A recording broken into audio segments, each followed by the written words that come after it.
ยากาศการทำบุญครับ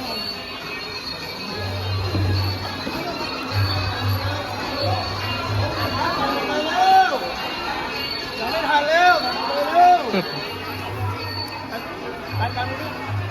บรรยากาศการทำบุญครับวันนี้วันปัจฉิมนิเทศนะครับก็ทำบุญไปด้วยครับ